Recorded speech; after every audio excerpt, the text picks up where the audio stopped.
भाई सुन, आज की जो खबरें तुम सुनने जा रहे हो वो कोई हल्की फुल्की अपडेट नहीं है। इसमें देश दुनिया की वो हकीकत छुपी है जो बड़े बड़े न्यूज चैनल भी आधी अधूरी दिखाते हैं। कहीं आसमान से बरसती आफत है, कहीं सियासत का नया खेल, कहीं जनता की जिंदगी से जुड़ा बड़ा फैसला और कहीं भविष्य को बदल देने वाली ऐतिहासिक चाल। अगर तुम सच में जानना चाहते हो कि आज दुनिया किस तरफ जा रही है तो इस न्यूज लिस्ट को बीच में मत छोड़ना, क्योंकि आखिरी खबर आते आते तुम्हारी सोच ही बदल सकती है। ध्यान से पढ़ो और दूसरों तक जरूर पहुंचाओ। देश में महंगाई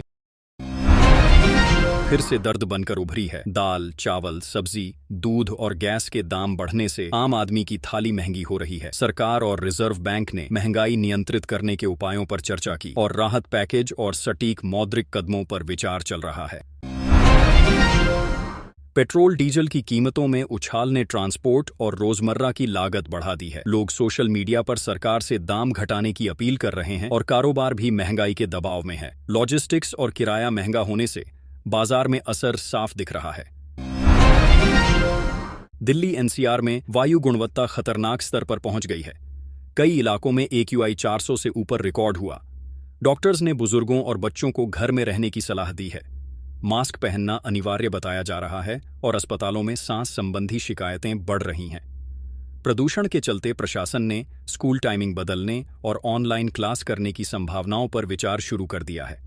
यदि हवा की हालत नहीं सुधरी तो कुछ स्कूल अस्थायी रूप से बंद किए जा सकते हैं, ताकि बच्चों का स्वास्थ्य सुरक्षित रहे और सांस की समस्याओं से बचाया जा सके। सरकार ने इलेक्ट्रिक वाहन अपनाने को बढ़ावा देने के लिए सब्सिडी और इंफ्रास्ट्रक्चर पर काम तेज कर दिया है, ताकि लोग ई-कार और ई-बाइक लेने के लिए प्रेरित हों। इससे पेट्रोल पर निर्भरता घटेगी, प्रदूषण कम होगा और लोगों की लंबी अवधि की बचत भी बढ़ेगी। त्योहारों को देखते हुए रेलवे ने अतिरिक्त और स्पेशल ट्रेनों का ऐलान कर दिया है, ताकि यात्रियों को सफर में कम दिक्कत हो। अधिक टिकट मांग और भीड़ को संभालने के लिए रिजर्वेशन और सर्विसेज को व्यवस्थित किया जा रहा है, ताकि यात्रियों को सुगम यात्रा मिल सके। रेलवे पुराने कोच बदलकर नई मॉडर्न कोच लगाने की प्रक्रिया तेज कर रहा है। इन कोचों में बेहतर सीटें, साफ सफाई, चार्जिंग पॉइंट और सुरक्षा कैमरों जैसी सुविधाएं आएंगी, जिससे यात्रियों का सफर आरामदेह और सुरक्षित होगा और इंफ्रास्ट्रक्चर अपग्रेड होगा। किसानों के लिए सरकार एक नई योजना तैयार कर रही है, जिसमें डायरेक्ट बैंक ट्रांसफर और बेहतर MSP जैसे विकल्प शामिल किए जा सकते हैं। इसका मकसद किसानों की आमदनी बढ़ाना, उन्हें बाजार के दुष्प्रभाव से बचाना और फसल के उचित मूल्यों की गारंटी देना है।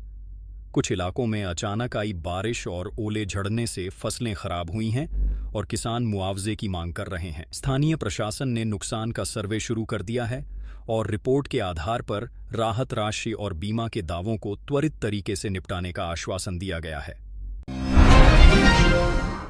अंतर्राष्ट्रीय एजेंसियों की ताज़ा रिपोर्ट में कहा गया है कि भारत तेजी से बढ़ती अर्थव्यवस्थाओं में से एक है।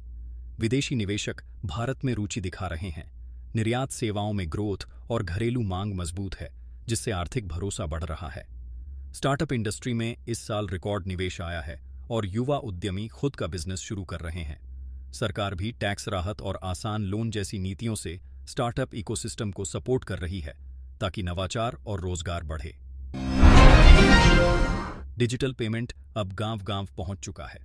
UPI और QR कोड के जरिए घरेलू लेन देन तेज और पारदर्शी हो रहे हैं। कैश डिपेंडेंसी कम हुई है और लेन देन रिकॉर्ड होने से वित्तीय समावेशन बढ़ रहा है। छोटे दुकानदार भी डिजिटल हो रहे हैं। साइबर ठगी के मामले बढ़ रहे हैं। OTP, फर्जी वेबसाइट और कॉल के जरिए लोग ठगी के शिकार हो रहे हैं। बैंक और सरकार ने सतर्क रहने की सलाह दी है और लोगों से कहा गया है कि अपना पिन, OTP या बैंक डिटेल्स किसी के साथ साझा न करें। ऑनलाइन फ्रॉड और हैकिंग से निपटने के लिए सरकार ने एक नई साइबर टास्क फोर्स बनाने का फैसला किया है, जो डिजिटल अपराधों की निगरानी, प्राथमिक जांच और फास्ट ट्रैक कार्रवाई करेगी, ताकि नागरिकों के डेटा और फंड की सुरक्षा बढ़े। सरकारी नौकरियों में रिक्तियों को भरने के लिए कई विभागों में बड़ी भर्तियां प्रस्तावित हैं। रेलवे, पुलिस और सरकारी कार्यालयों में हजारों पदों पर नियुक्ति की योजना है, जिससे बेरोजगार युवाओं को काम मिलने की उम्मीद बढ़ी है और रोजगार के अवसर बनेंगे। विरोधी पार्टियां बेरोजगारी और युवाओं के मुद्दे को लेकर सरकार पर हमलावर हैं। संसद के अगले सत्र में रोजगार, अर्थव्यवस्था और नीति प्रभाविता पर तीव्र बहस की उम्मीद है और विपक्ष सरकार से ठोस कदम मांग रहा है। शिक्षा नीति में बड़े बदलाव आने की तैयारी है। पाठ्यक्रम को आधुनिक बनाकर टेक्नोलॉजी टेक्नोलॉजी, स्किल बेस्ड शिक्षण और प्रैक्टिकल ट्रेनिंग पर जोर दिया जाएगा ताकि छात्र भविष्य की नौकरी मांग के अनुसार तैयार हों और रोजगार योग्य स्किल सीखें। सरकार डिजिटल पढ़ाई को सशक्त करने के लिए नए एजुकेशन ऐप्स और प्लेटफॉर्म लेकर आ रही है ताकि दूर दराज के गांवों के बच्चे भी गुणवत्तापूर्ण शिक्षा पा सकें। इससे शैक्षिक समानता बढ़ेगी और ऑनलाइन संसाधनों तक पहुंच आसान होगी।